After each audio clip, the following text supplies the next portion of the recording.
It is processing, preparing to live stream. Go ahead, Laura.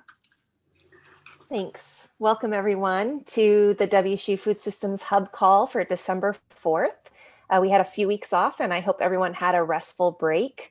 We're excited today to we have several updates to share and we're excited today to have NABC here, the Northwest Ag Business Center with Mike Peroni, and WSU Extension Thurston County with Stephen Bramwell. So I look forward to our presentations this morning and to a discussion about all the work that's happening in Southwest Washington and also time to share. Again, I'm Laura Lewis, Director of the WSU Food Systems Program. I'm joined by Nicole Witham, our statewide coordinator. Abba Kaiser is actually running the Winter Vegetables Week program this morning for Garlic Week. So she's not with us today, but we have Tia Taylor with us as well from the office. And we're excited to have you here today.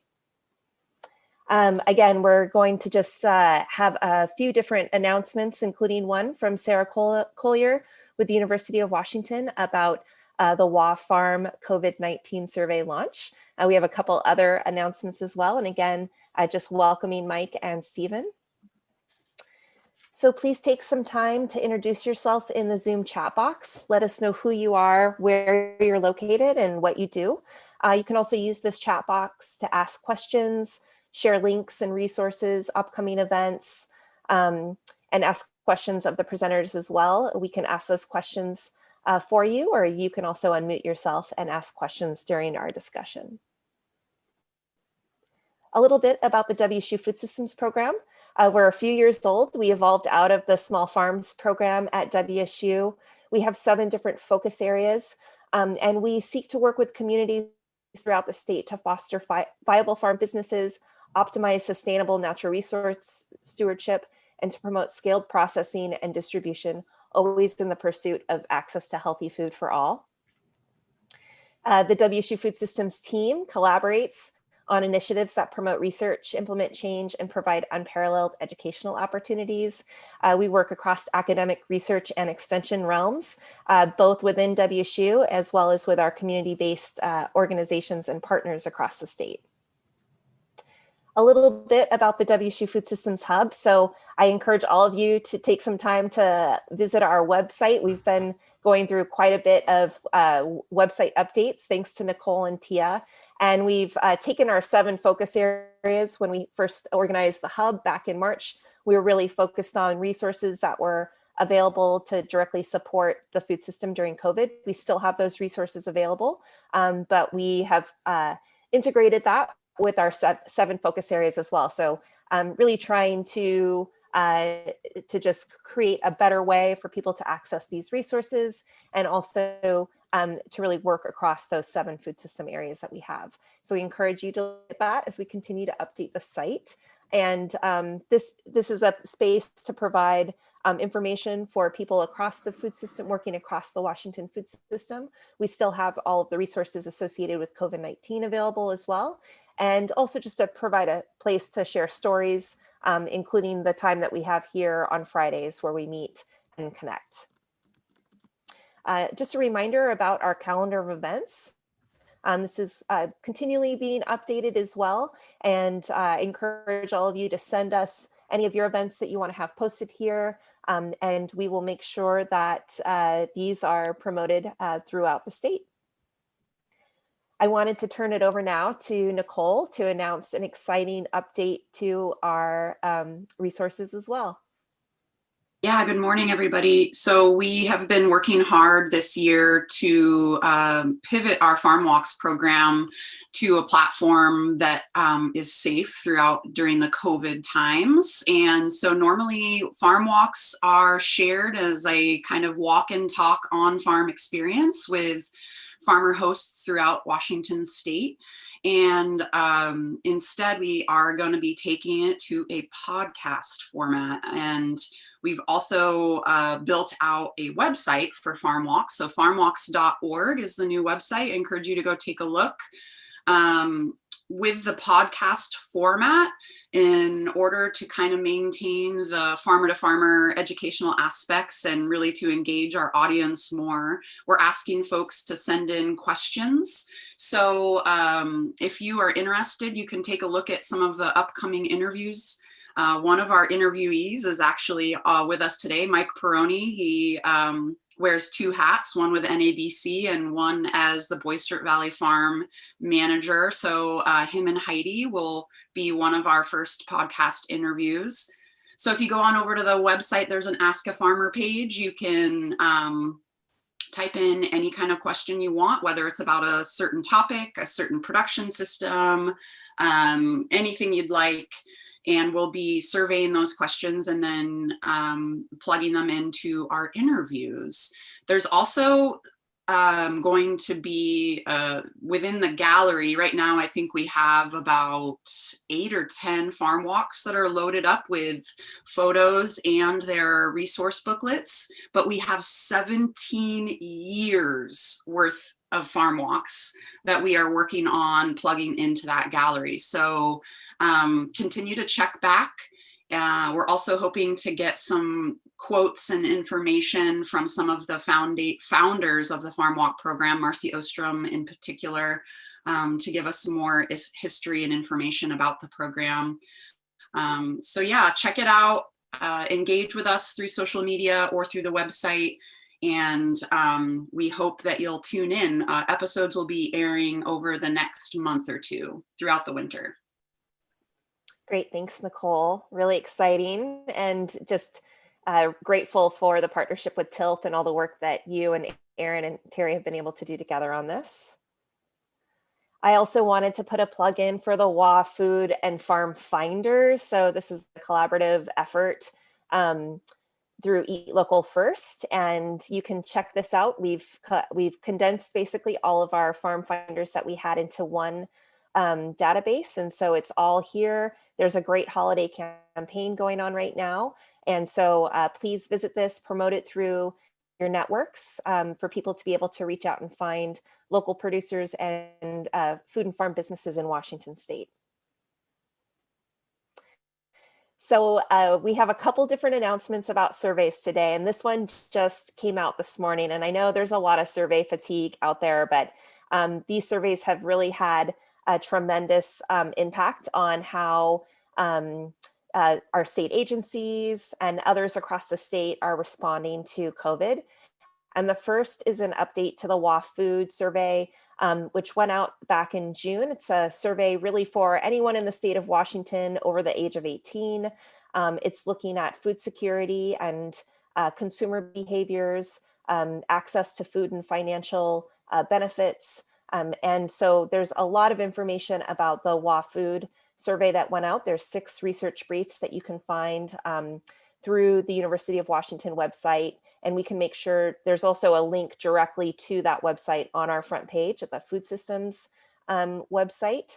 But we'll make sure we drop a link directly to the University of Washington website on those briefs in our chat box. And just wanted to let people know that this is coming out. You might see some announcements go out throughout the state. We had about 2,600 respondents in the past for the first survey, which was again deployed in June. Between mid-June until the end of July. And the team is hoping to be able to get another timestamp basically of the impact of COVID on food security in Washington. And Sarah Collier is part of that team. I don't know if you want to add anything else. No, you really covered it well, but this sort of a second time point, that survey provides such a useful snapshot in time, and now to continue to have value from that, these additional time points are really critical as well. So that's why it's being released again. Great. And then I have another announcement about the Rapid Response CARES Act grants for livestock producers. So many of you may have gotten, I don't know if there's any processors or producers on the call today, but you may have gotten a letter about your contract or your award. WSU is still available to help you with the final stages of being able to implement that contract with technical assistance. So if you need any technical assistance, please reach out to the WA meetup at wsu.edu for assistance. If you're working with producers or processors that received notification of awarded funds and they're looking for technical support, please let them know that WSU is still available, particularly Nicole Witham, Paul Cooper, and Sarah Mackey-Smith. So they are available to continue to work with awardees to make sure that they can successfully expend the funds to support their operations by the end of the year. So if you have any questions about that, you can put them in the chat box, or you can reach out directly to Nicole or the WA meetup at wsu.edu email. Okay, one more announcement about another survey, and I'm going to hand this over to Sarah Collier, who's been leading this effort with one of her graduate students in collaboration with WSU and the WSDA. Thanks, Laura, and thanks for the opportunity to just give a little synopsis of this. So this is, as Laura said, a survey that's been put together in collaboration between UW, WSU, and WSDA. And most of you on the call today will have received an email about this survey earlier this week through the Food Systems program. And we actually might have talked with some of you on the call already too, because we had a number of conversations with ag service providers and commodity commissions in developing this survey. So what this is an end of season comprehensive survey of farms and ranches in Washington, all scales, all types of operations, to gather the best data possible about the impact of COVID-19 on our farm businesses in the state, as well as adaptations that have taken place, obstacles that have been encountered, and hopes and concerns and needs for next year. So this is a survey that's open to, again, to all farms in Washington, farms and ranches of all sizes and scales, including aquaculture. And we need everyone's help in getting the word out. We absolutely, as Laura said, realize that there's a lot of survey fatigue out there. And that's one reason why we're collaborating on one single end of season survey to gather this information as comprehensively as possible. The information collected from the survey will be made available back to the community broadly, and it's intended both to just help inform recovery from the current crisis and also to support enhancing the resilience of farm businesses in our state to future challenges and disasters. You know, there have been so many conversations about the myriad impacts of COVID-19 on the agricultural sector. And one thing that this survey is trying to do is also take that from you know, what we already just know in our bones and anecdotally and everything, and get more data behind it so that we can better tell our stories, advocate, plan for the future, and things like that. So I'll put some links to it in the chat, and I know that you'll have received emails about it, but we just really would appreciate any help that any of you can provide in getting the word out there to producers across the state to take this survey. And we'll look forward to sharing back the results as soon as possible. It's open through the end of the year, December 31st, and then we'll turn it around, in the winter as quickly as we can. Laura, is there anything you'd like to add to that?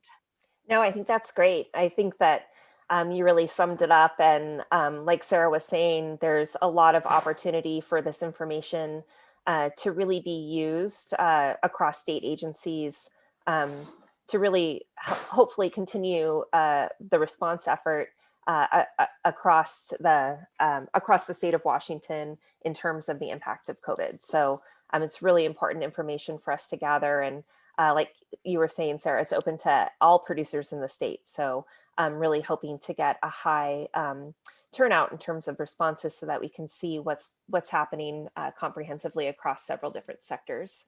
So thanks, Sarah.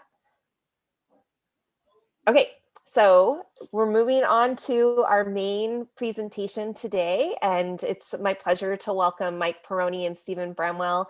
I've had the pleasure of working with both of them through several different initiatives, but in particular the Cascadia Grains Conference, and just really excited to hear about the work that they're doing throughout Southwest Washington and South Puget Sound to help support regional food systems. So welcome, Mike and Stephen.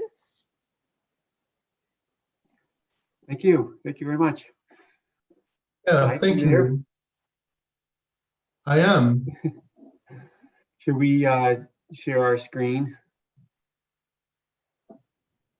Go for it. You should have screen controls. Great. There you go. I see it. Great. Well, thanks so much for having us out. This is a real pleasure. I've been reading through all the introductions that people have been posting themselves while listening to. It's just a neat group to see out. So I just want to start off and thank Laura and Nicole and Abba and the rest of your food systems team for hosting these. There's pieces of some of the work we've done this year where we've gone back and listened to recordings of hub meetings on Fridays and have used that. So I mean, it's a great opportunity on these Fridays. So just a quick thanks. It's great. This is a great space. So I'll introduce us off. My name is Stephen Bramwell, as has been noted. I work with Thurston County Extension, and then we'll be giving a presentation, Southwest Washington Growers Cooperative, and then with 2 projects nested within that, the Southwest Washington Grain Project, and then the Southwest Washington Food Hub Project.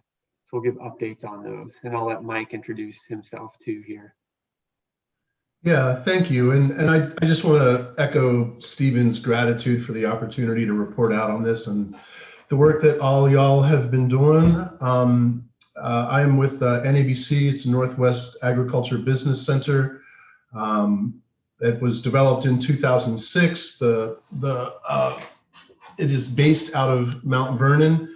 I'm operating out of Southwest Washington. I've been in this position since February of 2019. And it's really been delightful, been able to hit the ground running and primarily focused on providing business technical services to agricultural enterprise in Southwest Washington. So yeah, just been delightful to be able to put my skill set to work supporting these projects along with Stephen and WSU and Thurston EDC and a litany of other partners in both these projects. So thanks again for the opportunity to report out. And I apologize in advance. Stephen and I worked together to put a slideshow together. Stephen did the lion's share of the work on that. We met this morning. And so he's going to kind of MC this thing and have control of the slides, and I'll be providing input as we go through. Thanks, Mike. Cool, let's get started. So, like I said, an update on the grain project and the food hub within the Southwest Washington Growers Cooperative. It's been awesome having NABC extend services down in this Southwest Washington. It's been so fun. And Mike mentioned Thurston EDC as well has been core on this effort together. So we'll talk about partnerships as we go. Starting off, there's been pressures as there has been pressures statewide, nationwide to farming. And those pressures have really galvanized a lot of the work that we've done here. I'm just putting a few of those issues up on the screen here. We're calling them, threats to agriculture in Southwest Washington. Where you see a chart with population increase, that's certainly a primary driver. Thurston County's in gray, Lewis County's in yellow. Some of the results of sort of diminished farm competitiveness and inability to maintain some infrastructure have been due to some of these population increases and competitive, competition for the land resource. This is kind of our greatest hits list. This comes up a lot. They're not great hits, right? But it's the greatest hits of all the worst things facing agriculture in the area. But they're tried. We've used them in a lot of our presentations. They're very real, and they've had very negative impacts. From development pressure to reduced competitive advantages, loss of processing facilities, increased regulatory burdens, flooding events, and then infrastructure that gets continually hollowed out in this area. One of our things we like to come back to is processing facilities. We lost some recently in Lewis County. Peas and corn, just an example, have been produced quite extensively in this area historically. We lost those much earlier in Thurston County than in Lewis County, and the reason for that is population. You see a much steeper climb in population in Thurston County than Lewis, but the same thing's happening. It's reaching south, and the same pressures have very much extended into Lewis County. And then Lewis County has the dubious distinction of devastating floods in the Chehalis Basin, which has had real negative impact. So, Mike, do you want to add anything to those comments? Only, a quick story on the background of loss of processing in Lewis County and beyond. National Frozen Foods stopped issuing contracts to regional growers at the end of 2017. So as of 2018, there have been generational farms in this area that have based a significant percentage of their income on sales to national, and that income was lost as of 2018. In 2008, there was a competing business, Simon's Frozen Foods, which went bankrupt in 2008. So that loss of processing and that same dynamic occurred in Skagit with loss of processing. Many of these processors are pulling product from Eastern Washington where there's more contiguous acreage. And so another thing to keep in mind, I think, in Western Washington especially, is the geographic makeup of some of these farms. It's uncommon for a farm to be over 200 acres in Western Washington, with the possible exception of the Skagit Valley. And that's in stark contrast to contiguous acreage available for agricultural production in Eastern Washington, where a majority of this product is being sourced now. So still being processed in Lewis County, but being sourced from Eastern Washington. Yeah, and so Mike mentioned Simon, the national leaving between 2008 and 2018. You have to dig into Thurston County Working Land Strategic Plan to find reference to peas and corns being produced in the 70s and 80s. So kind of a little earlier loss process there. Just putting up a figure of acreage loss across farmland in these two counties, with Thurston on the top from 170,000 down to 62 and 304,000, and Lewis down to 122. So that's the kind of the outcomes of these dynamics. These are, as much as anything, just for illustration purposes, just to give you a kind of visceral sense of the flooding impacts. A signature event like that can really tip a farm that's already tottering over the edge. And Mike bore direct witness to that, being a farmer in the Boisfort Valley. We won't go into some of the stories about where some of his infrastructure ended up, but it's all unverified. A processing plant, which is a national frozen food plant there on the top right, the kind of facility that's been lost. Farmers have been quick to recognize the need that these impacts have had, and they've been very motivated. And I want to bring that up now and put it in caps, because the farmers are recognizing a need to kind of organize and mobilize has really been instrumental. It's not technical service entities coming in and kind of like in Cape solving the problem. These farmers kind of know what the problem is and what the services they need, and they've been really powerful in directing this work, and hence cooperatives is the theme of this presentation. So this is a pretty full image here, but we won't dally too long, but we just want to point out that both on the grain facility side as well as on the food hub side, there's been a long process of development here. Everything above that red line is like historical efforts, kind of setting the foundation for a lot of the traction was gained below the red line.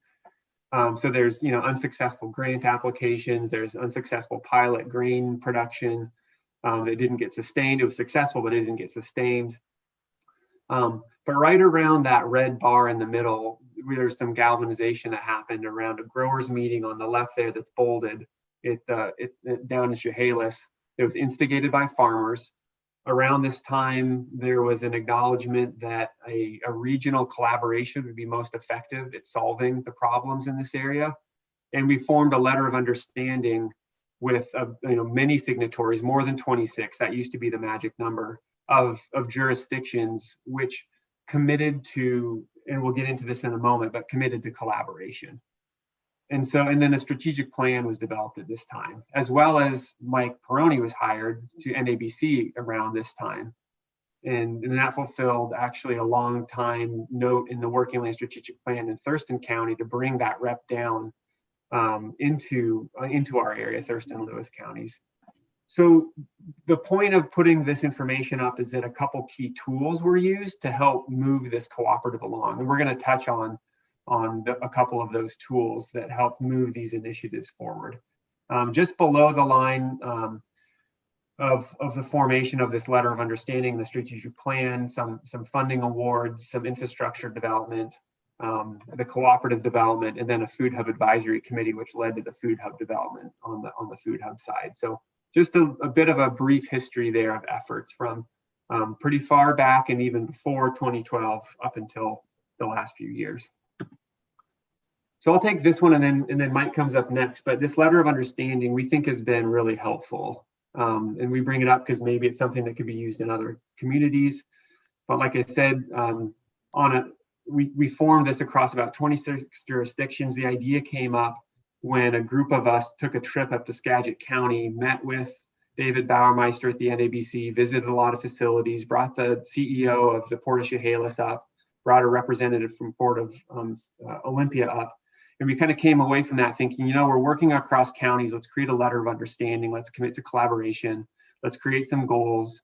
And we're going to try to not compete for resources. And so when it comes to legislative requests, let's coordinate. When it comes to what we're doing, let's communicate, at least periodically. And so we think that's just been beneficial in the overall effort of this process. So we wanted to mention that here. And there's a few goals. I won't read through them all. And I just kind of bolded this spirit and practice of cooperation. As much as anything, this is an awareness raising tool. People know that there's a group of entities working together, and they also know this is a strategic plan. And so we try to link individual efforts into this broader view. This is another key tool. And of course, bringing down Mike with NABC has allowed us to put cooperative concept into practice. Well, yeah, thank you. And I think just to sort of reinforce what Stephen was getting at with that bright red line, I think if you're taking notes today, I'd jot down maximizing stakeholder engagement. I think that letter of understanding was really the first piece of physical evidence that we had, that these projects, first of all, that people recognized the need, and second, that they recognized how urgent it was to actually do something about it. So developing that letter of understanding was, I think, critical in moving forward with a lot of this. It was a physical piece that we could email to individuals, we could have discussions around. And in that case, we actually have signatories. So several agencies, and probably many of them represented today in the audience, signed on to that letter of understanding. It ended up being a very powerful piece moving forward. When I came on board here in Southwest Washington, much work had already been done, not the least of which was survey work provided by WSU. But the projects themselves, at least in terms of the grain project specifically, really lacked identity. And that was one of the first things that I took on, was just developing a name, a logo, and some written material to help convey concept. We began having some stakeholder meetings, those stakeholders being the growers themselves, who had recognized that a small grain economy was one very viable alternative to the historic production of conventional commodities crops. And so we started to have meetings, and it was determined that we needed a formal business entity moving forward. Of course, you have several options. You can do an LLC, an S Corp.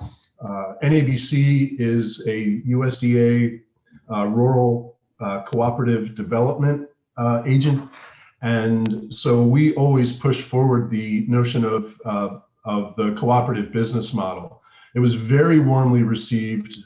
You see here a picture from the Port of Chehalis on the day that we filed the Articles of Incorporation. And this slide notes those 7 principles of cooperative development: a voluntary and open membership, democratic control, member economic participation, autonomy and independence, education, training, and information.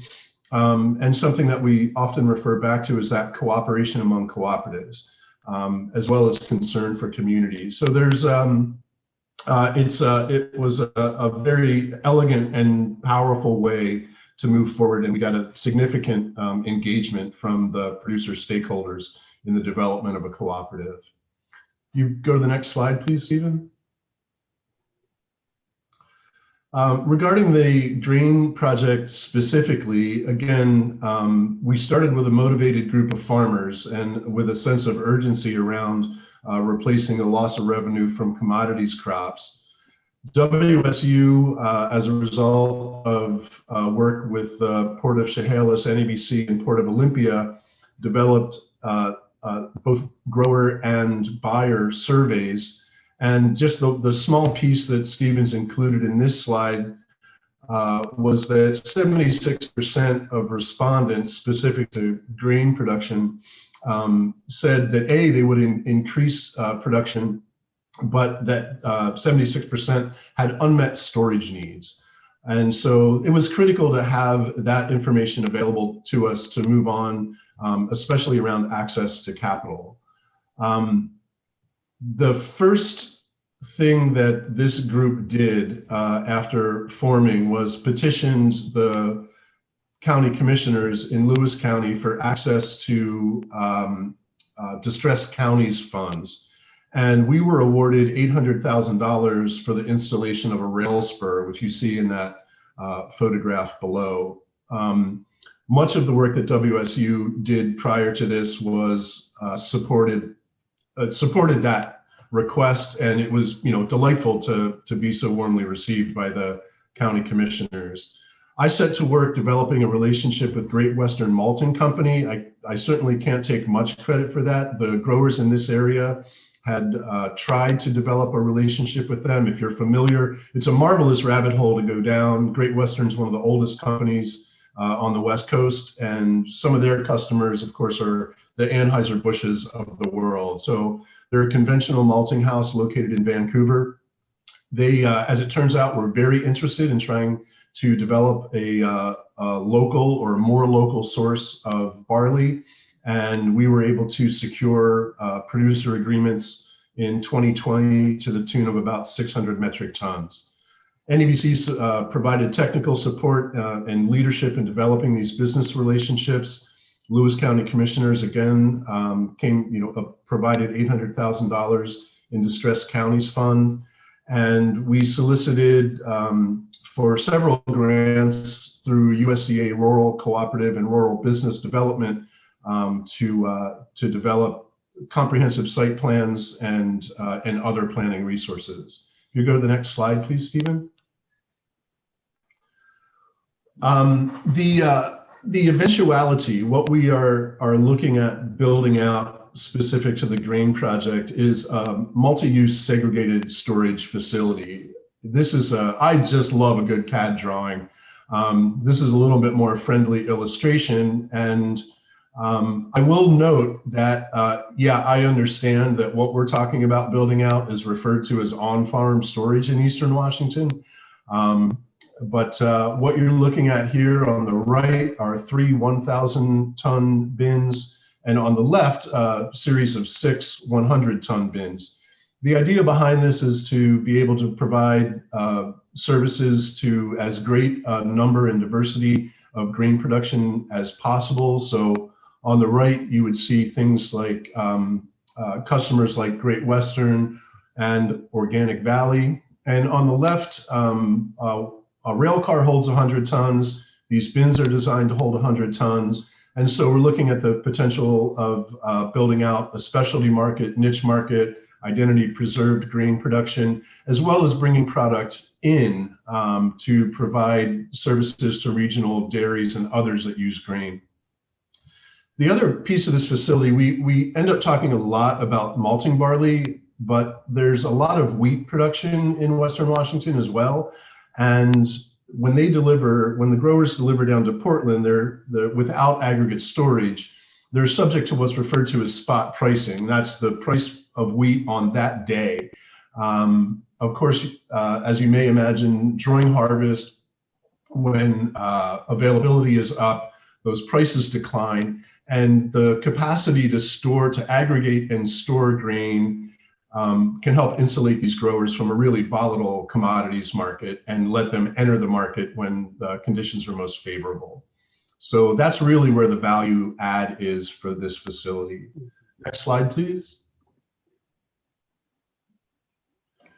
The direct impact to growers, and this is really what I'm all about. I love to talk about producer payments. In 2020, the cooperative paid out a total of 112, breathing on $113,000 in producer payments, and the co-op itself holds on to.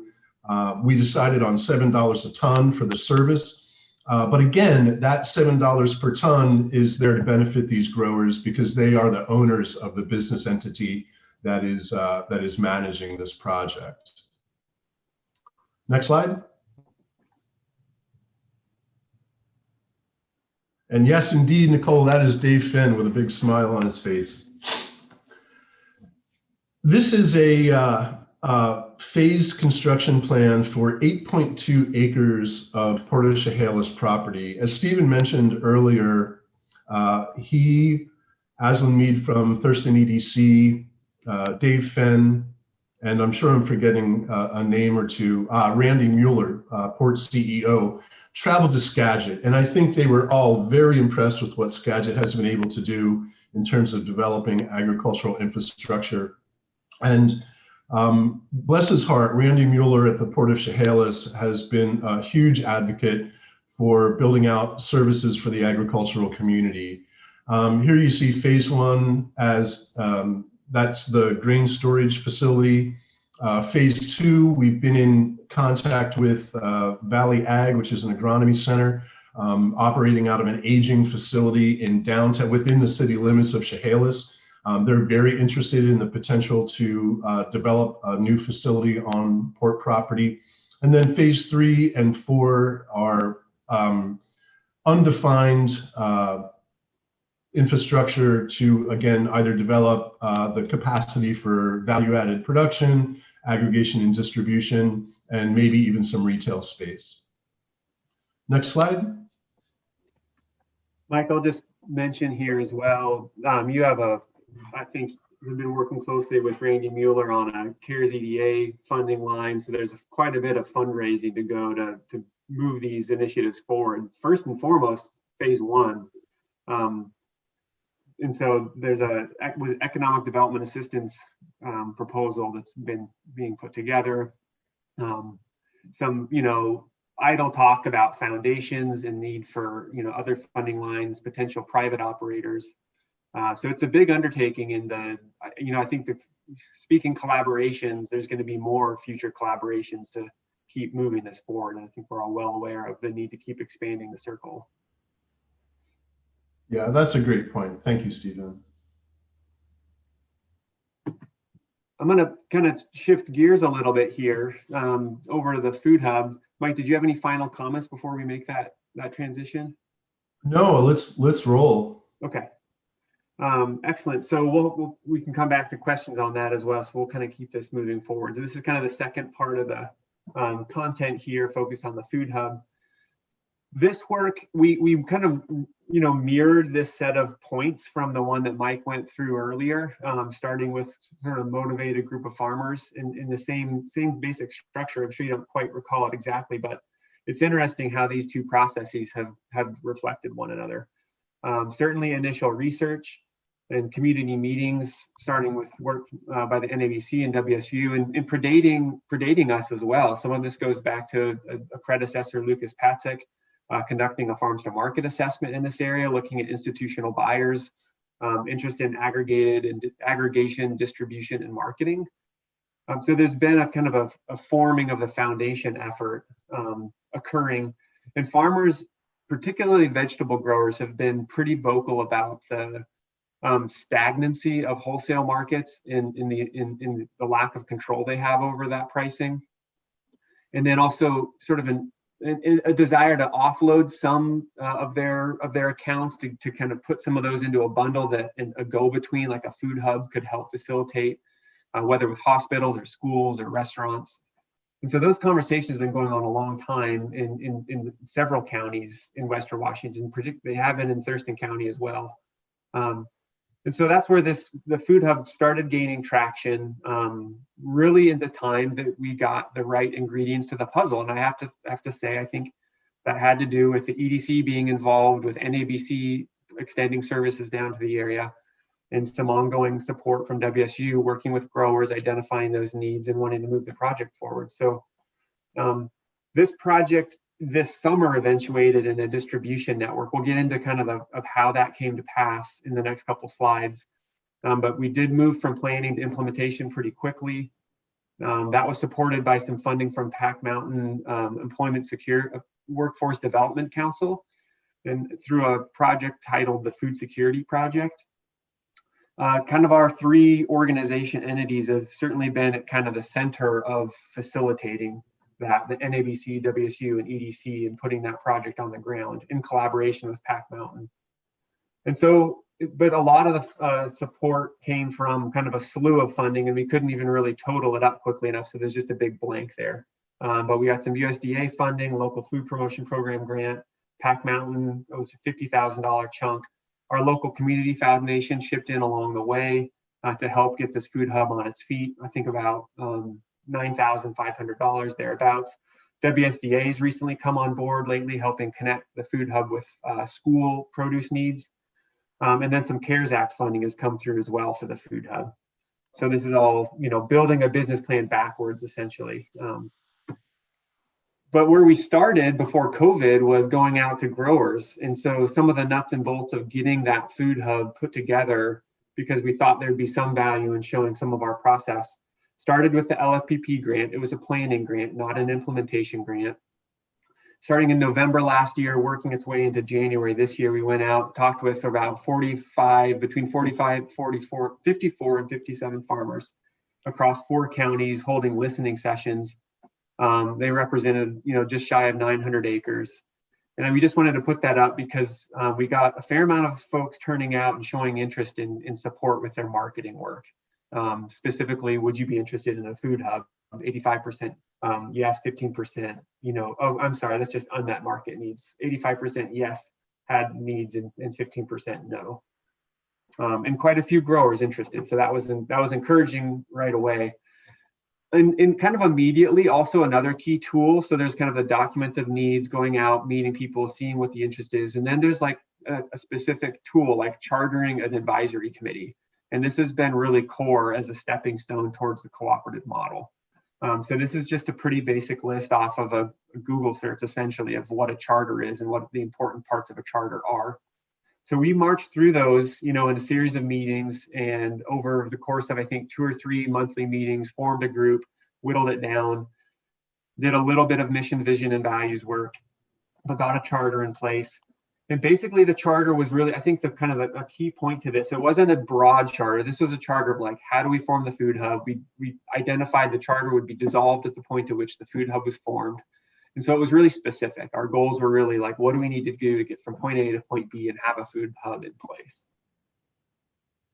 Mike, do you want to add any comments on this chartering step? No, I think you're doing a great job. I wonder if it's a good time to mention that the notion that when we got the growers together, or really when the growers got together and sucked us into this, and by that I mean the grain group, and the cooperative was formed, they were adamant that it not be the Southwest Washington Grain Cooperative. They were very forward thinking in wanting to support any and all agriculture in the area. And so it did provide a ready platform and a good target. So I think it helped inform the formation of this charter and provided some excellent opportunity to the food hub effort. Yeah, that's great. At this time, it wasn't known that the food hub would join the growers cooperative, but the growers co-op initial members had the foresight to think we should make it broadly inclusive and not focused on grain. And so eventually they did join. I think that's the kind of key points out of there. The point at which the horse started getting in front of the cart happened here for a lot of people, of course. This is, and I don't want to misattribute where this data came from. I think it was the first WSDA COVID-19 Ag Impact Survey, but the WSU Food Systems team may have had a role too. So I pulled this off of a recording that I got from the WSU Food Systems team at any rate. When we were initially trying to make the case for getting some funding for cooperatives and farmers in this area through CARES Act funding, but incidentally, we also used this kind of information to inform our discussions with growers about whether we should shift from implementation or from planning to implementation. And there was obviously a really big shift in March and April with what the markets were doing. And it became apparent that maybe COVID was a point at which we could accelerate this process and use it to our advantage. I mean, it was a devastating and bad thing, but would it give the motivation to move more quickly and with a sense of purpose? And we think it did, because it opened up new funding lines and it gave us seed money to start the food hub. And that seed money came from Pack Mountain Workforce Development Council. So Aslan Mead at EDC worked with a woman named Abigail Blue at Pack Mountain Workforce Development Council. They came up with a $700,000 grant to develop a food security project, create all sorts of training for dislocated workers. But they had this creative idea of attaching food security, or rather sort of combining workforce development with food security. And so they allocated $50,000 for the food hub and training supplies, which would be purchases of food boxes from a food hub to distribute out to their network of dislocated workers as training supplies to get people interested, engaged, trained, familiar with food service jobs in the local food system. And so I'll talk a minute about some of the videos that were developed for this as well. So this was a pretty unique and interesting collaboration, but it was incredibly valuable to the food hub because it had immediately undergirded the hub with $50,000 to buy produce from farmers and distribute those to 100 recipients that the Pack Mountain folks identified for the food hub. So it was like recruiting the market and providing the money. There was like no way to fail. It was a great way to start a kind of an uncertain enterprise on really short notice. And Mike's fond of citing the 10 reasons that cooperatives fail, and we probably could go through and check, quite a few of those, and we still do. So there's a lot of work to be done. But this was a really neat way to launch things. So this was an early flyer for that. And yeah, go ahead, Mike. Oh, I just wanted to add, and hopefully not getting ahead of you, but one of the most impactful pieces of partnering with Pack Mountain was the provision of what are referred to as WEX positions. So the food hub was able to utilize one administrative position and 3 hourly positions, with Pack Mountain being the employer of record. So they provided, of course, whenever you put a business plan together, or if you're fortunate enough to run your own business, especially in ag, you recognize that labor is a huge percentage of cost. And without that, it would be difficult to make ends meet for the hub right now. Yeah. So. Yeah, those are pretty great positions to have, and we'll continue to use those. So this is just a little bit of an overview of what we did in this program. So these are a couple of photos of the warehouse. This was space that was donated by the Port of Olympia. We've worked with the Port of Olympia over the years for quite a long time to put a project on the ground focused on value-added food production. Been focusing on processing in the past, but looking at market branding as a value-added process. This fit within our work with the port, and they wanted to see something on the ground. So they provided in-kind support with this square footage. So there's some boxes going out the door there, and then some of those WEX positions. This is Patrick, this is Christy, and this is Jessica, the general manager over here. And they've been fantastic to work with, and it's been really fun. So they're getting training jobs and running operations for this food hub. So that was at $50,000. The boxes went out once a week for 10 weeks to 100 families. We've got currently supplying the food hub right now, these farmers and processors and a turkey supplier. And this is a kind of a moving target because we're onboarding right now, given it's winter time. And we developed this 5-county distribution route, which is ability to, and there was a motivation to serve remote areas where dislocated workers and food security would be more severe, more critical. Something that the food hub might not have done without this orientation of food security, because going out to Long Beach and Aberdeen and Ocean Shores for a few boxes can be hard to justify, but we have the ability to do that. And then these are Mike's figures and Mike runs all the books on this. So, I mean, this cannot be done without NABC running co-op operations, business operations, figuring out which business license we need to have. He's fond of saying, if nobody's asking the question, I'm doing my job. And it's really true that we couldn't be doing this without those kind of direct business support services. So this is the fun part where you get to say, wow, look, this year, $47,000 in sales and $32,000 in indirect grower payments. And we're in buyer onboarding and supplier onboarding right now. This is kind of a part of the program that I really wanted to mention. Our SNAP Ed program teamed up with Pack Mountain and developed a series of at least 10 videos, one per week, that went out to all of the recipients. And so Melissa Davis, recruited chefs and home cooks and food system supporters to participate in these videos. They become a certified trainer with Pack Mountain. SNAP Ed did, just for this purpose. And this is the link to these videos. This is Frank Magana from 3 Magnets. I do not know, I didn't watch this video, so I apologize. I should have noted before who's doing that training over here, so my apologies. But these are really neat resources, and they're kind of a durable output of this work. And these went, and people, the recipients of these boxes would watch these and get familiar with cooking seasonally, with nutrition, basic nutrition concepts, how to preserve, prepare food. They potentially get their food safety permit and food safety handlers permit to go out and then get a job within the food industry, specifically focused kind of on regional and local food systems. So that was really a neat piece. Here's a couple of quotes from recipients of these boxes.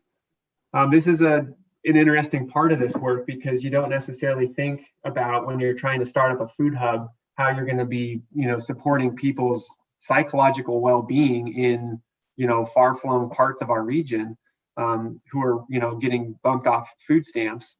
So this really, I feel like, expanded our mind in what this food hub could be in the community. So, oh, thank you. I love cooking a lot. I just can't stand on my feet for a long time to be a chef. LOL. These boxes have been a godsend, especially as we are struggling to make food ends meet at the end of a month. Our food stamps ran out last week. Without the box, you wouldn't have had most of these meals. It's a wonderful thing you guys are doing.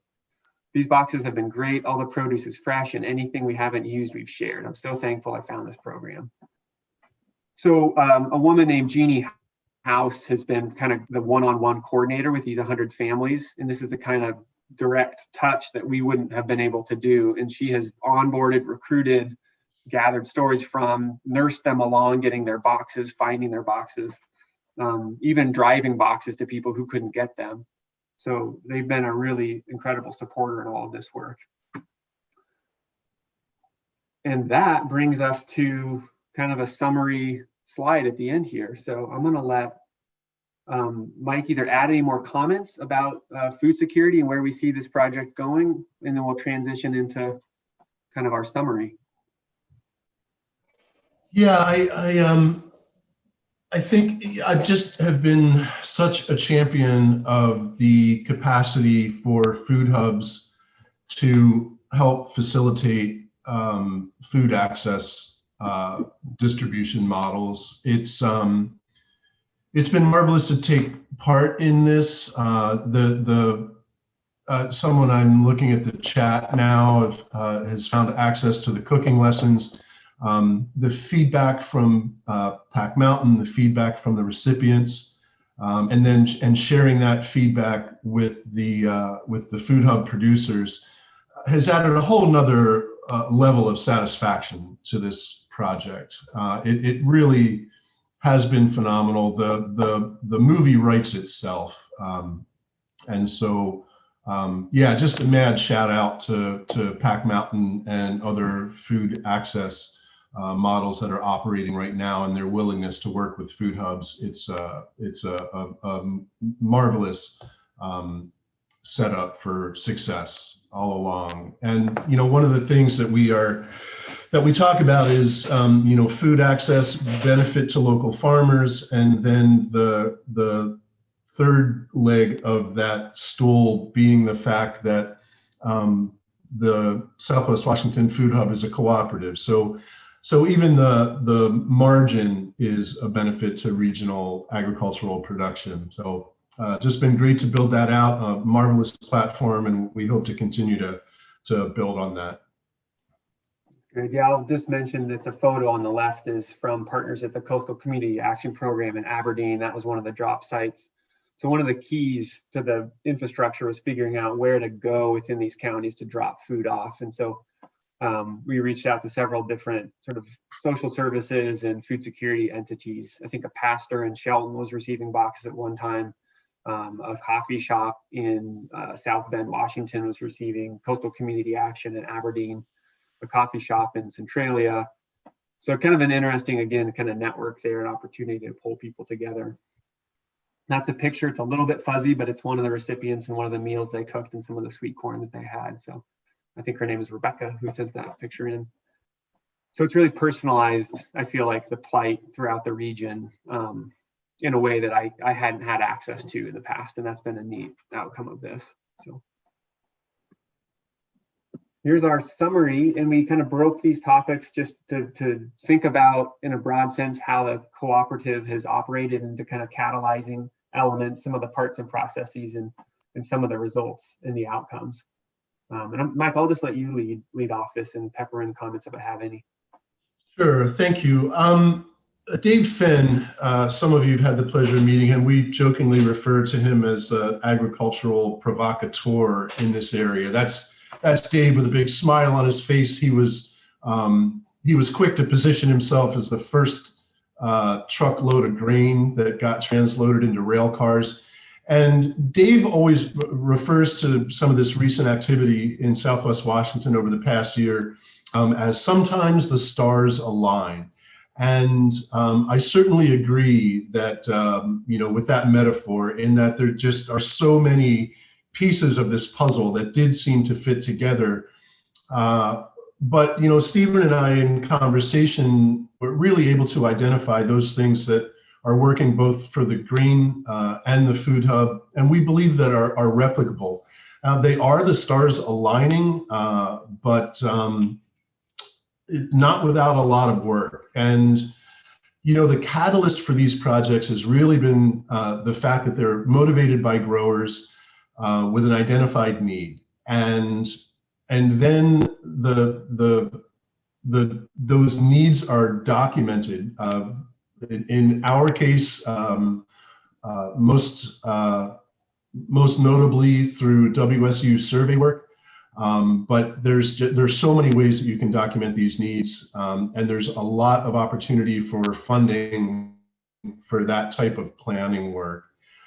Then the formation of a charter. Love the way Stephen framed that. It was, in our case, the charter around the food hub was very focused. We have a template for that.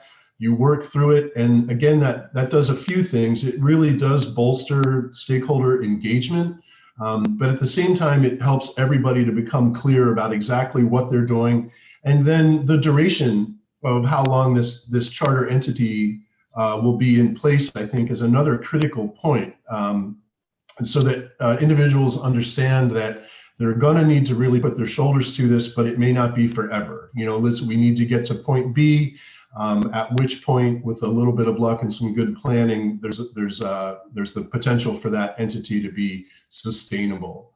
The business entity formation, I'm so proud and grateful to be able to work for NABC and provide some of these services. The formation of a cooperative provided a landing pad, not only for identification of these projects and some branding work, but just as Stephen mentioned, the nuts and bolts of business entity formation, the licensing, the compliance work, the administrative and financial management burden that goes along with running a business, just the checking accounts and how all these things interact and track profitability and expenses.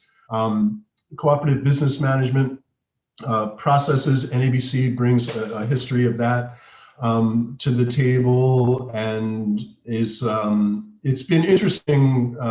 We could spend a whole 40 minutes on the paradox that we've recognized. Some of these commodities growers come from a cooperative background, working with larger cooperatives. And it's been interesting to work with the two groups. It's nothing short of a social experiment, honestly, what we're running down here. And I think Stephen and I are both delighted with the diversity that the Southwest Washington Growers Cooperative is able to represent in terms of the scale and scope of agricultural enterprise. You know, again, that stakeholder engagement is so critical, and recognizing when to maximize that stakeholder engagement, how to maximize that stakeholder engagement, to do that, to become fundable and expand networks, expand community, and expand the capacity for communication between agencies and growers, and between and among agencies and among the growers. The results and outcomes, really providing access to capital, creating a fundable idea, the market access. The cooperative members are quick to recognize that we're able to do together what we cannot do alone, certainly with the grain and the food hub both. As the food hub moves toward more of a wholesale model and begins to aggregate, it's, you know, the consolidation in Western Washington agriculture just does not have the same potential as consolidation in Eastern Washington agriculture in terms of farms getting larger. And so working together to create a larger entity that can provide some of those same benefits that large contiguous acreage is able to present in terms of marketing and logistics has been really important.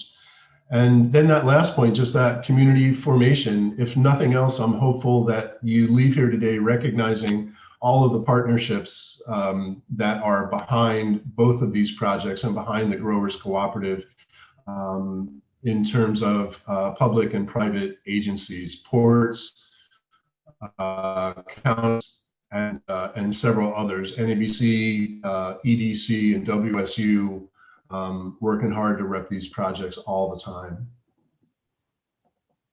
Awesome. We're just a couple minutes over. We could, I don't want to take Nicole's role. So we can open it up to questions, I guess. Yeah, definitely take some questions. We have until 12, but usually we go till about 11:30 or whatever, so it's no rush. And it looks like there are some producers that tuned in today that might be in the South Sound area and that are interested in knowing more. So go ahead and take some questions. Yeah, I see one here from Tyson that I can read out. Can you talk about who does the distribution to and from the food hub? Is this a service the food hub provides? Is it a private company doing this work? Go for it, Mike. If I can start in on that, it's interesting that you ask. So we're recently trying to form a mantra, which is the Southwest Washington Growers Cooperative provides aggregation, distribution, and marketing services to its members. And so at this point, I think regarding the food hub, it's a marvelous model. The food hub, the WEX positions that have been provided by Pack Mountain, and the food hub has every intention of continuing with this model. We have vans that originate in the most far-flung delivery points. They aggregate product on their way north to a warehouse in Tumwater from individual farms. Those individual farms' products are aggregated into boxes, and then the individual routes, the incoming routes, are the outgoing routes as well. So those drivers come into the warehouse, do the repackaging or redistribution, and then do the distribution out to the end users.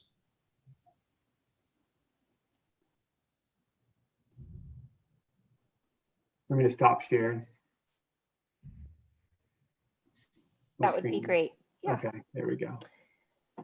And then we have another question here from Jude, and she asks about the food hub distribution and sales compared to the giveaway boxes.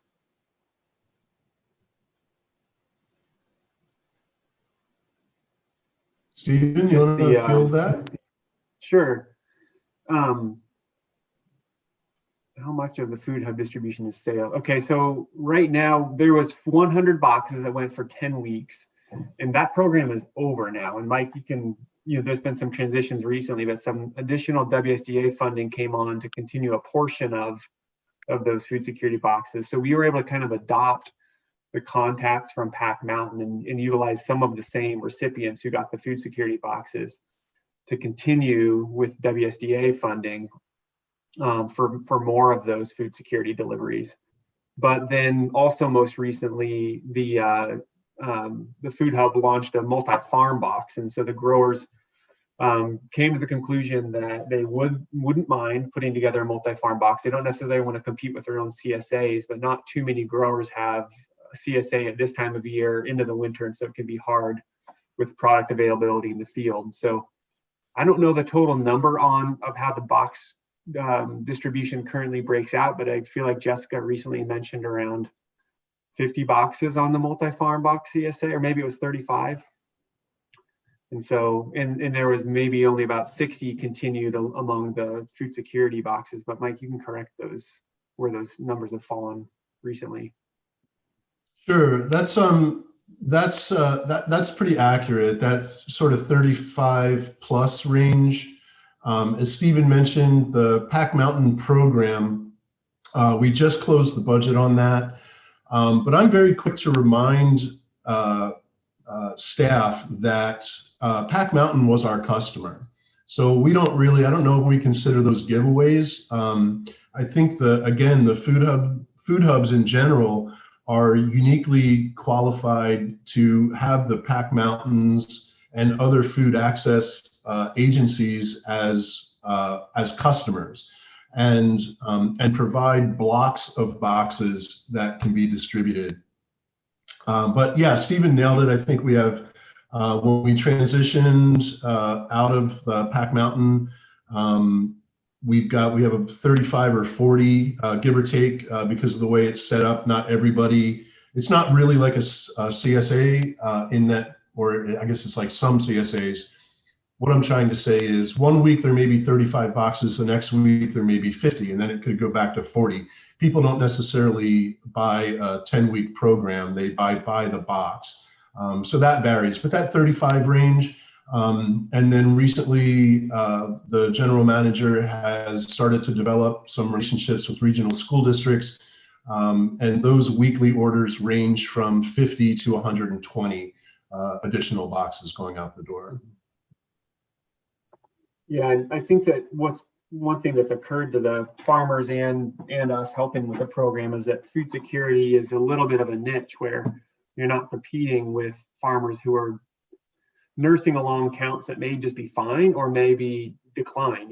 Restaurant accounts, CSA's membership is typically increased, so they've been a little bit hesitant to want to go into putting together a CSA type box that's for multiple farms.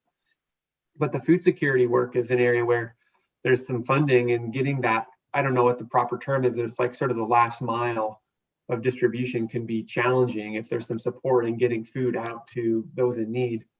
But with the infrastructure that the Food Hub developed that Mike described, with these kind of multiple nodes that start, in the hinterlands, come in and then go out again, that's a unique bit of infrastructure I think that the Food Hub has as kind of a competitive value, essentially.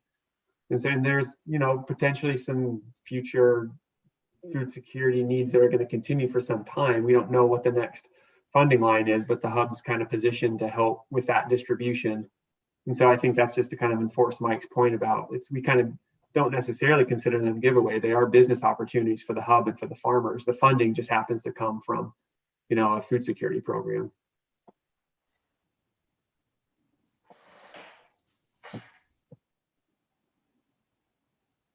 Other questions, comments for Mike and Stephen or others on the call who participate with the Southwest Washington Growers Cooperative?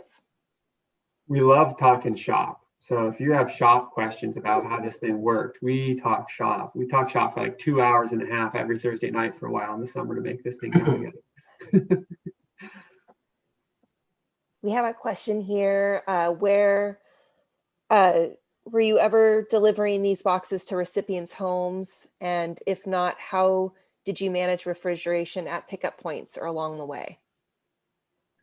Mike, you can jump in on that. Sure. When we did the initial work, when we pivoted from this being a year of meetings and conversation and business planning to a year of actually putting boxes on the ground, the notion of door-to-door service was considered, but the logistics were just mind-numbingly complex and expensive.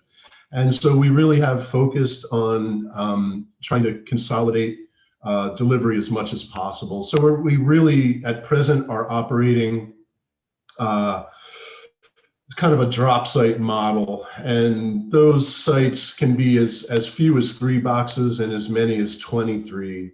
But that's how we're rolling right now. And in terms of refrigeration and a lot of other points, we are really rock tied to the end of a stick. We are definitely operating on a shoestring budget, and just now beginning to circle back to the infrastructure needs. We really have addressed most of those concerns by just trying to focus everything on as short time as possible between aggregation and delivery. Mm-hmm. And so we're not holding any product overnight. We're certainly not, product is not being really held at all. It's being collected, reboxed, and distributed immediately. Yeah, is that the whole distribution system and timing was built around the lack of refrigeration. It comes in the morning, it gets repackaged midday, and it goes out in the afternoon. And you're really relying on proper cold storage in the 12 to 24 hours prior, so that that product is all cool. The boxes of the product are cool, and then it goes into a van that could turn a refrigerator, or AC on, and then bunching, 10, 15 units together for maintaining that coolness. The quality, I think, held up fairly well. We were really concerned going into August. Great. We have another question here. How are you recruiting new farms? Who should we refer new farmers to learn if this would work for them? Certainly, you can send them to either of us. Right now, WSU is kind of on the point on the grant for doing some of the farmer outreach initially. Obviously, we were hand in glove with EDC and NABC, but Jessica Honecker, the current general manager, and I are kind of at least, organizing the producer outreach and kind of creating that list. And then we have kind of an email that we're sending out. We're just getting back to that work now that the season's winding down. And so, just email us is fine. We can get it to Jessie. She's really going to be holding that information, the general manager. Okay. And much of this is under construction, but we do have a website, and there's an associated email, kind of an info at address there as well. So, and I do think we have. I'm guilty of not checking on the website on a daily. But more information is being posted there all the time, and I would encourage you to reach out to the general manager to get more information. It looks like Amy just put a link for how to join in the chat box. Thank you so much, Amy. And then Stephen also just put a general link as well. We have another question here from a farmer in Longview. Dixie asks, they'd like to have a co-op here. It sounds like funding is through the USDA or other source. I looked at how to get into the box giveaways, but it looked like it was big growers that were involved. Is there a way for small growers to be involved? Sounds like maybe Dixie's referring to that CFAP 2, the USDA box distribution program. Yes. Yeah. But co-ops aren't eligible for those. And I looked at that. First thing I looked at to see if it would be something we could continue to pursue with the food hub. We don't have a next identified line for what that food security funding may be if we could continue to use that to support boxes going into 2021. But to the point of supporting co-op development where Dixie's from, there's a regional food system project that Mike would be happy to mention. Yeah, Yeah, it's true. Yeah, please contact me. That's right up NABC's alley. Their USDA Rural Cooperative Development is a great place to start. And I delight in having a conversation with you around first steps.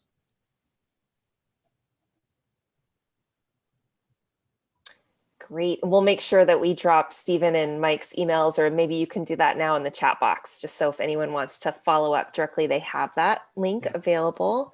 It also says, we have a question here from Mark. Is NABC staff available to give virtual presentations with counties who've opted into the voluntary stewardship program?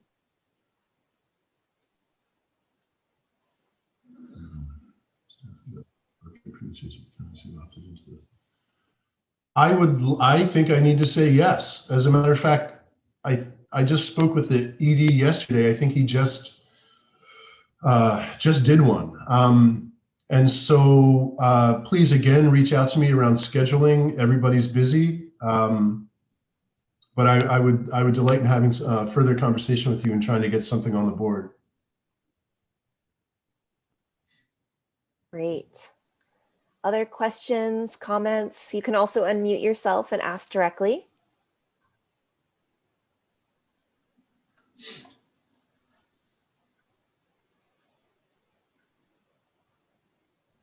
Mike and Stephen, I'm just curious in general for a question kind of like Dixie, for producers, smaller producers in your area, is the growers co-op, you talked a lot about the grain producers, but are there opportunities for smaller farmers if they are growing one particular thing, for instance, that could be put into the farm boxes, or how they could plug themselves into it rather than trying to start their own co-op in some way? Yeah, I encourage you to consider that strongly. One of the great things about a cooperative, again, is it's member run, and the members of the Southwest Washington Growers Co-op broadly, and the Food Hub group in particular, are very much about inclusion regardless of scale. I mean, small is a moving target, right? But we have some growers that are providing product into the hub that are very small startup operations. And of course, like many other entities, the Food Hub asks for a fresh sheet, and then orders are made. But one of the criteria is trying to spread that out among all of the participants. So we have some very small growers that have been able to take advantage of marketing.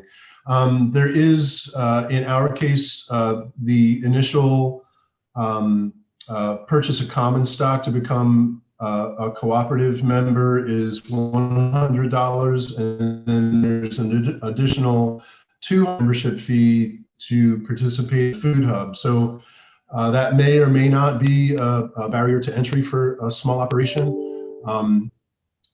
Just please consider that, but just know that the has your back if you're a small grower, for sure, and it's there to support all sizes of operations.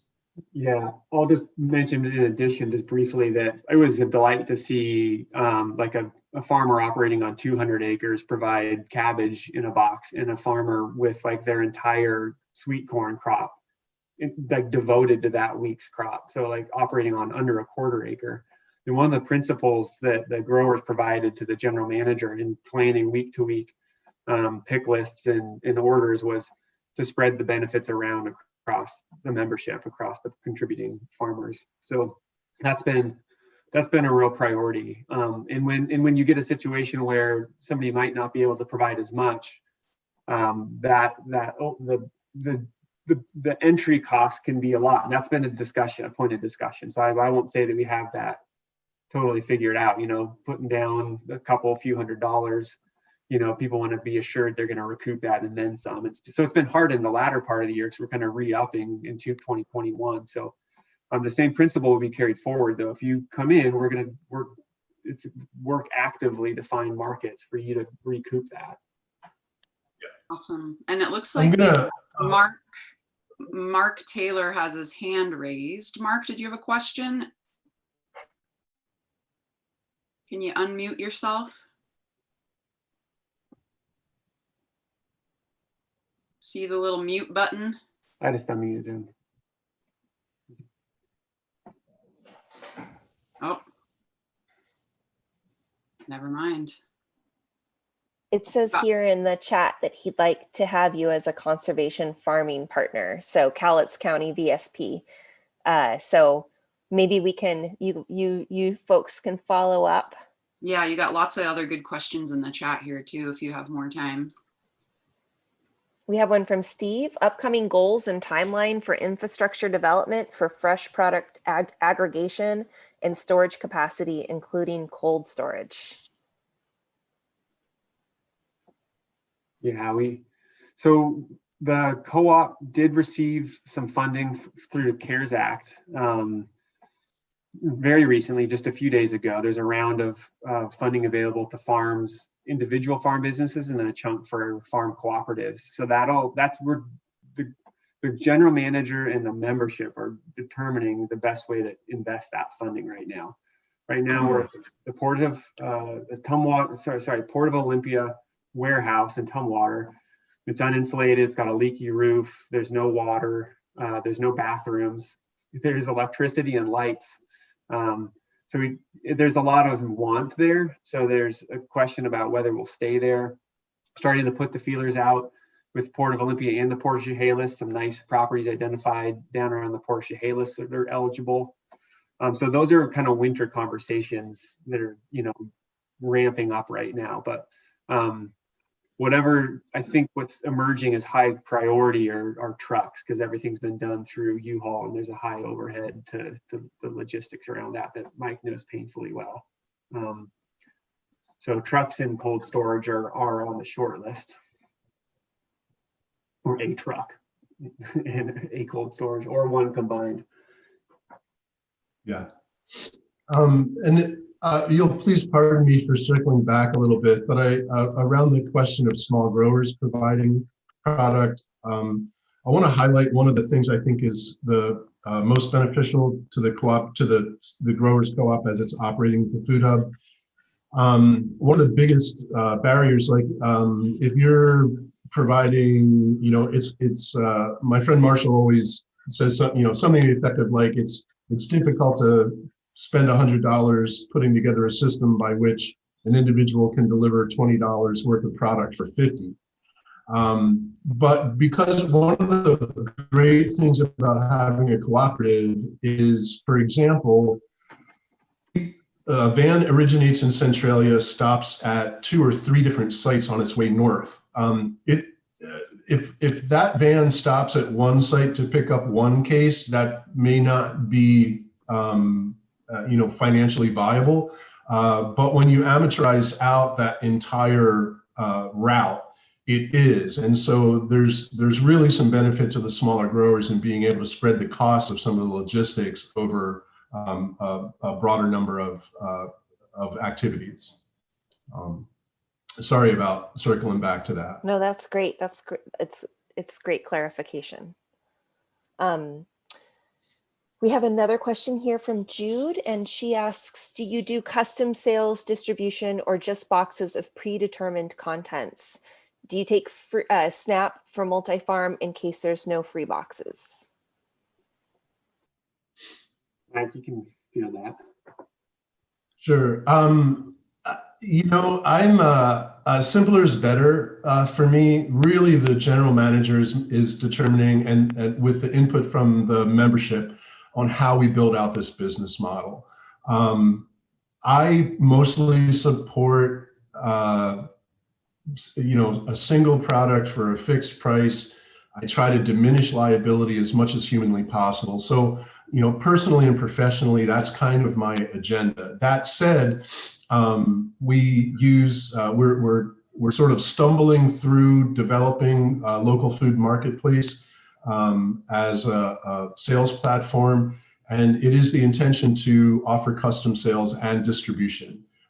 At this point, a very, very significant percentage of commerce for the Southwest Washington Food Hub is in these multi-farm boxes. But there is some slim percentage of custom sales taking place as well. And then the SNAP and EBT programs are in the works. There have been a few hurdles there, especially regarding web sales. Again, sort of flaunting my ignorance, I've not been following. I know there's been a lot of pressure for Washington State to allow SNAP and EBT to be used for web-based sales platforms. I don't know where we're at with that right now.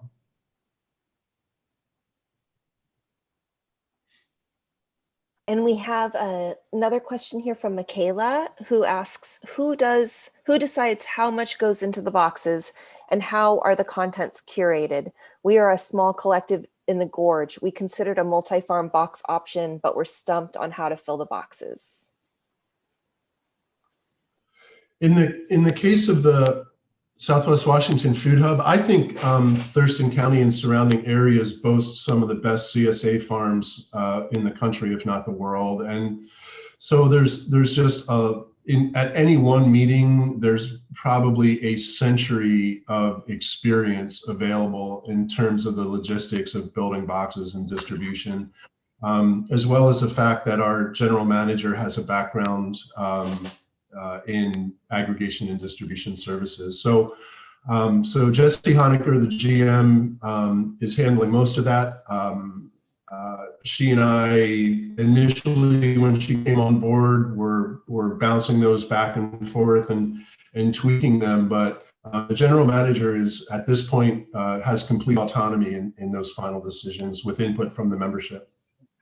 And I'll just add one piece. There was early discussions around basic goal setting, and I think this came from the experience of the growers who are participating. Let's create a box value of roughly X dollars, like, let's call it $35, and then a process of working backwards on a spreadsheet is essentially how it worked initially. I think this is going to switch over to LFM because it has these planning tools built into it.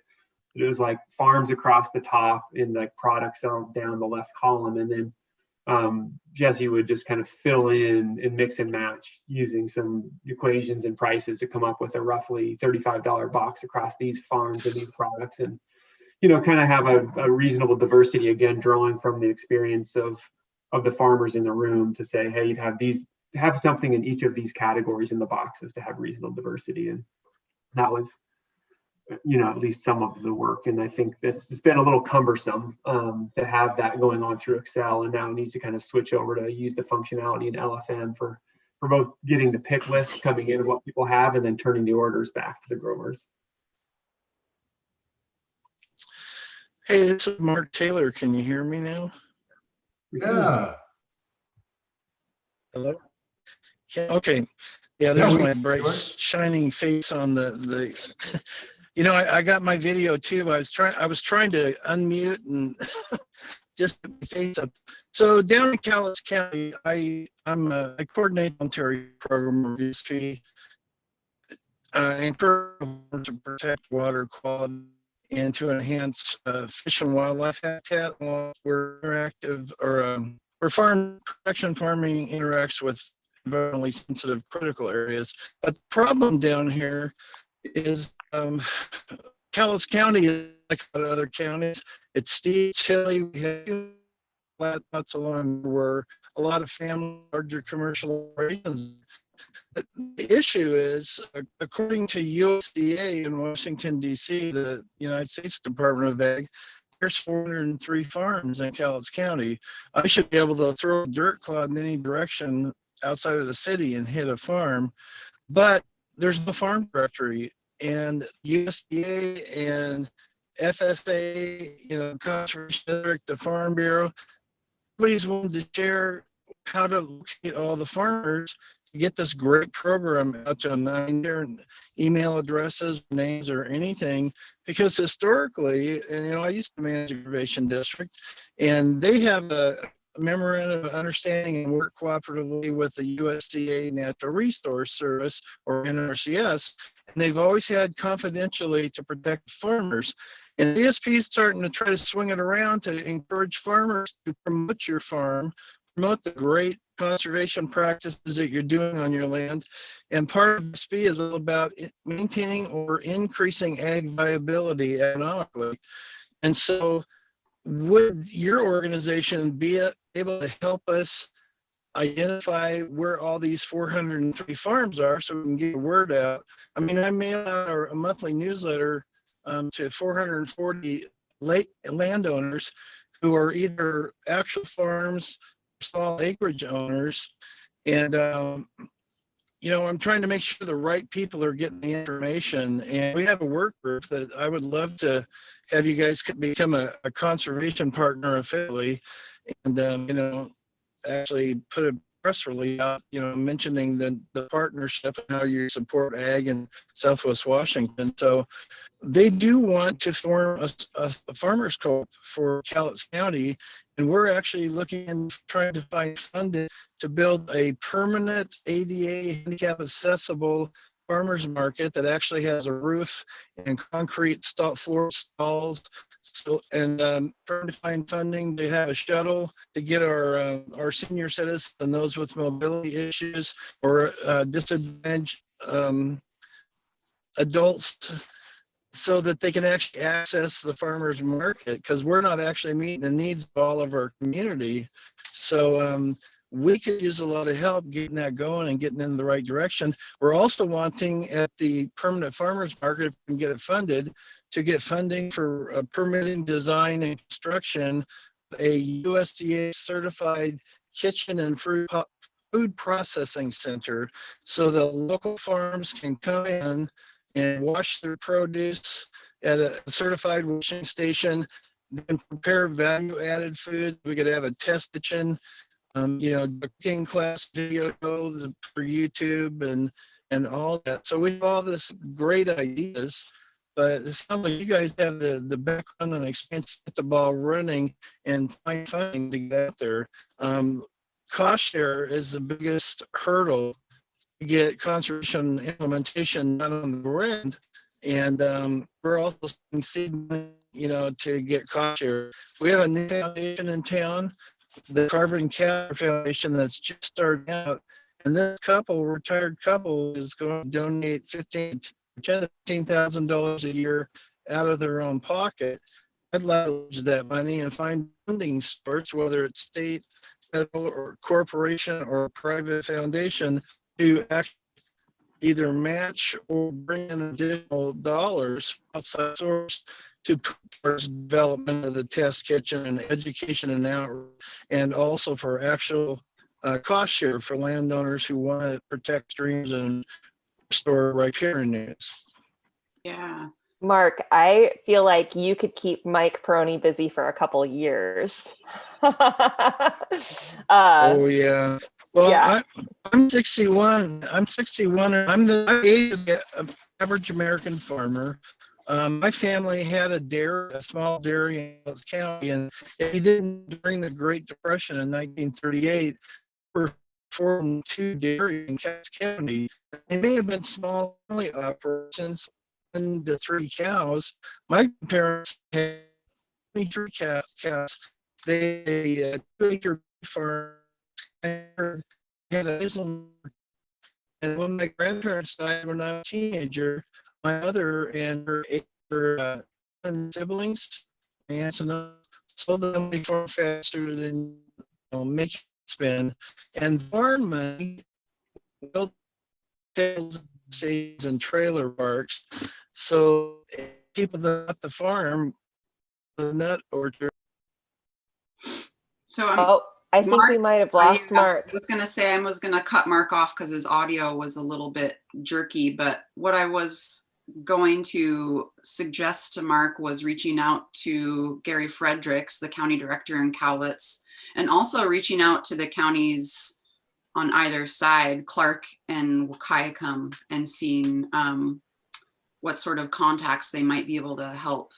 And I see that Jude Waite, who's in Clark County, she's with WSU Vancouver, also put that in there too. So Mark, if you can, yeah, it sounds like when you were moving around, your audio is getting worse. So yeah, if you stood in one place, we might be able to hear you again. So there's ideas for that Mark would like to take offline. I mean, have him, Mike, you should put your email address in the chat. I put mine up in earlier. Those are big topics, clearly, right? Like yeah. we can't figure them out now, but just get in touch with us. Yeah, so if both of your emails are in the chat box. So if anyone needs them, they're there. And then again, Gary Fredericks, I know he's close to retirement, but he's the director down there, and he also might be able to provide some support, or at least interface with Stephen around what support might be needed down there. So yeah, lots. It sounds like a lot of momentum and enthusiasm in Cowlitz County right now to get some things off the ground. So that's really exciting. And just to the north, Patrick Schultz is the new director in A&R with Lewis County. Oh, great. So another resource there. So WSU Lewis County, Patrick Schultz. That's excellent. Yeah. Any other questions for Stephen and Mike? Can I give one follow-up? Michaela asked to follow up on just hard to know how to give everyone a chance to add something. We kind of covered it just glancingly, but I just wanted to just say that was our concern as well. So our approach was trust the general manager to create an initial list, or rather to get the pick list from growers, and then distribute it out evenly, and we would revisit it as a group in a meeting. Like, are people getting enough opportunity to sell into the hub? And so there was real concern about equity among the big growers and the small growers. And we said, well, we'll make it a principle that we work towards that equity, then we'll come back to it and evaluate how well we did. And it's worked. I think that's worked pretty well. People have been happy about getting their product in, and there's been windows for everybody to get a piece of it. That's great.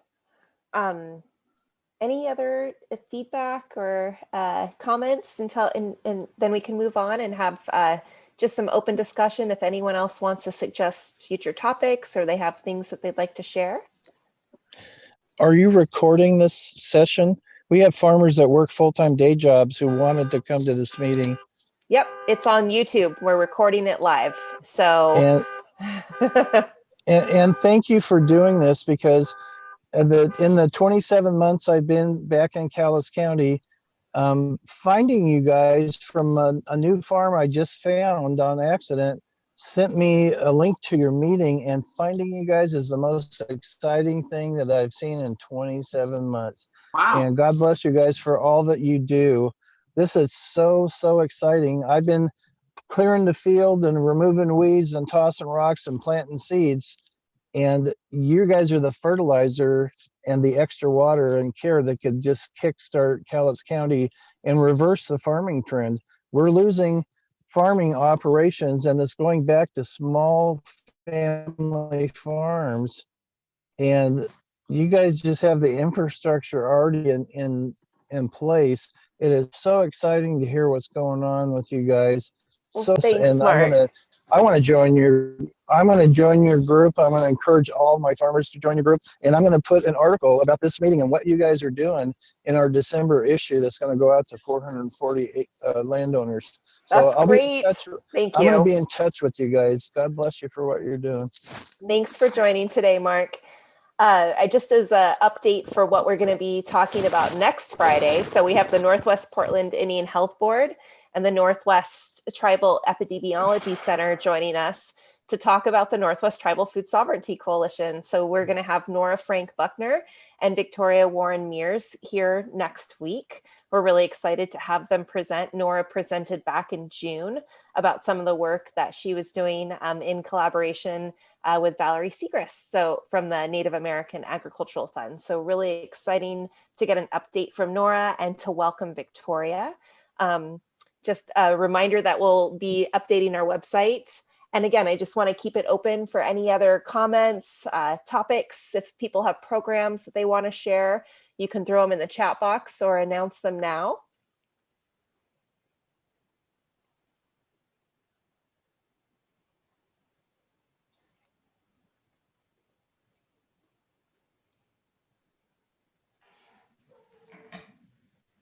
Great. Well, I hope everyone has a wonderful weekend, healthy and productive week next week. And I look forward to seeing you all next Friday.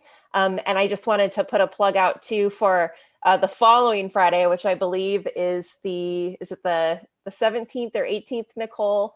The Friday before Christmas and Christmas Eve, we're going to do a brunch food systems hub social. So bring your ugliest Zoom holiday background. That's right. So we're gonna have ourselves some fun before we kick it off into the new year. So I just wanted to put that plug out there as well. So our next two hub talks next week, we're going to be again hearing from Nora and Victoria, and then the week after we're going to have some holiday cheer together as we move into the end of December. So take care, everyone. Thanks for joining. Be well, and we'll see you all soon.